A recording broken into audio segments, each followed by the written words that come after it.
नमस्कार, मैं हूं अंकित पांडे। आप देख रहे हैं अपना प्यारा भारत न्यूज़। दिव्यांग ने प्रशासन से लगाई न्याय की गुहार। गोपीगंज थाना क्षेत्र के इब्राहिमपुर गांव में बीते 31 मई को दो बच्चों में विवाद हुआ था, जिसकी सूचना पर पुलिस पहुंची थी और इसी बीच कुछ लोगों ने पुलिस के एक जवान को घायल कर दिया था, जिससे पुलिस ने कार्यवाही करते हुए कई लोगों के खिलाफ मुकदमा दर्ज किया था। इसी लोगों में एक दिव्यांग शिव प्रसाद ने पुलिस प्रशासन से मांग की है कि वह और उसका परिवार निर्दोष है, उसके साथ न्याय हो। शिव प्रसाद ने बताया कि उस दिन हुए विवाद से उसके परिवार से कोई लेना देना नहीं है और शिव प्रसाद और उसका बेटा नाबालिग भी है। घटना के दिन घर पर नहीं था, लेकिन फिर भी मुकदमा में उसका भी नाम डाला गया। शिव प्रसाद ने कहा कि पुलिस ने मेरी पत्नी से दुकान की चाबी मांगी और चाबी न देने से आक्रोशित पुलिस ने दुकान का शटर खोला और घर में किसी को न पाकर पुलिस ने हमारी दिव्यांग पत्नी को घसीटते हुए ले जाकर गाड़ी में बैठा दिया और इस दौरान मेरी पत्नी के पेट में चोट भी लग गई, जिसका इलाज आज भी चल रहा है। शिव प्रसाद ने कहा, मेरी पत्नी को 11 दिन जेल में रखा गया, जबकि हम लोग निर्दोष हैं और उस दिन हुई घटना से मेरा कोई लेना देना नहीं है। शिव प्रसाद ने इसके लिए बीते 17 जुलाई को जिला अधिकारी को पत्र भी दिया है, लेकिन अभी तक इस पर कोई कार्रवाई नहीं हुई। शिव प्रसाद ने बताया कि यदि मुझे यहाँ से न्याय न मिला तो मैं मुख्यमंत्री के यहाँ न्याय की गुहार लगाऊंगा। देखिए खास रिपोर्ट। लगातार अपने आसपास की खबरों को पाने के लिए चैनल को लाइक करें, शेयर करें और सब्सक्राइब करें। धन्यवाद। नाम शिव प्रसाद, गांव इब्राहिमपुर, पोस्ट इब्राहिमपुर है और मतलब जो मामला हुआ वो 31 तारीख मई दिन, रविवार के दिन, छुट्टी का दिन था। उस दिन मेरी दुकान बंद थी और मैं और मेरा लड़का दीदी के यहाँ गया था। मेरी पत्नी मेरे घर पे थी और जो मतलब दूसरे पक्ष से जो विवाद हुआ था उसमें 112 नंबर का क्या नुकसान हुआ, क्या नहीं हुआ, किस कांस्टेबल को कुछ चोट लगी, क्या नहीं हुआ, हमको तो मालूम नहीं। मेरी दुकान बंद थी और मेरा घर एक ही में है। मेरी पत्नी दरवाजे पे बैठी थी। उसके बाद पुलिस या फोर्स कहाँ से कैसे आई इसको हमको तो मालूम नहीं, लेकिन फोर्स मेरे घर पे आई।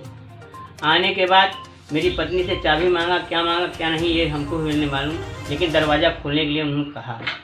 दरवाज़ा ना चाबी देने पर पुलिस उनके साथ बहुत ज्यादती की और अंत में मतलब दरवाज़ा को अपने हिसाब से तोड़ा गया। किसी तरह से मेरे घर के अंदर घुसे और घुसने के बाद मुझे या किसी को यहाँ ना पा कर के फिर बाहर गए और मेरी पत्नी को जो इसके पहले मारे, उसके बाद मारते हुए सर का बाल पकड़ करके घसीटते हुए लगभग 100 मीटर दूर गाड़ी खड़ी थी उसमें ले जा कर के डाल दिए। और आज भी मेरी पत्नी पीड़ित है, क्योंकि उसके पेट में डंडा मार दिए थे और उससे उनको मतलब अल्ट्रासाउंड कराया गया तो उसमें चोट दिखाई गई और चोट आज भी ग्रसित है। आज भी वो भी दवा कर रही है और उसका अल्ट्रासाउंड मेरे पास और सब कुछ है। एक बार ने 2 बार अल्ट्रासाउंड करा चुके हैं और आज भी पत्नी मेरी ग्रसित है। मैं श्रीमान जी से आपसे निवेदन करता हूं, अगर उस झगड़ा से मुझे कोई ताल्लुकात नहीं है और उनसे इसमें जो फंसाया गया है, मेरा बेटा जो 18 साल से कम भी एज है, उसका 14 साल एज है, कक्षा 7 में पढ़ता है और उसके बाद मैं भी हूँ, मेरी पत्नी भी है और मेरी पत्नी को उस दिन जब पकड़ के ले गए हैं उसके बाद वहाँ से उनको जेल भेज दिया गया दूसरे दिन। यहाँ से उस दिन गफलत में जितने 16-17 आदमी पकड़ गए थे सबको किसी न किसी कारण 151 में छोड़ दिया गया, लेकिन पत्नी को उस समय जेल भेज दिया गया।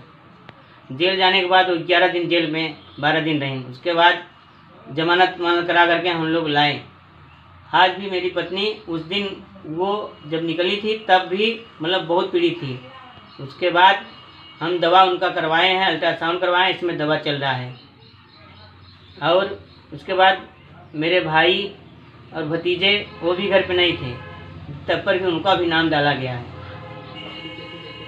बोली और मेरा मतलब सबसे बड़ा परेशानी हम लोगों के पास ये है, इस झगड़ा में जो भी हुआ या हुआ नहीं हुआ, लेकिन हम दोनों पति पत्नी दोनों विकलांग हैं। मैं लाठी लेके चलता हूँ, मेरी पत्नी दोनों पैर से घटने फाड़ देकर चलती है पैर पे। और अब बता दें आपको इससे मतलब अब क्या बता सकते हैं हम।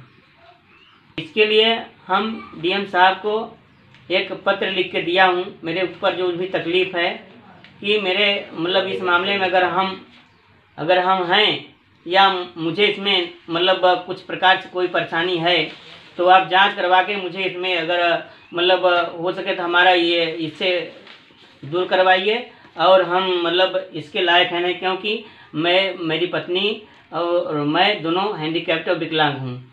अभी तक कार्रवाई डीएम साहब को एप्लीकेशन दिए है। डीएम साहब अभी तक हम लोगों को आश्वासन दिए थे हफ्ते भर बाद हुई, लेकिन हम 17 तारीख को एप्लीकेशन दिए हैं, अभी तक हमको कोई कुछ मतलब कार्रवाई नहीं हुई। सर हम जाने डाले हैं कि अगर डीएम साहब से हमें जवाब मिला तो भाई हम आगे मतलब सीएम के पास जाएंगे और जहाँ भी हमें न्याय मिलेगा वहाँ जाएंगे साहब।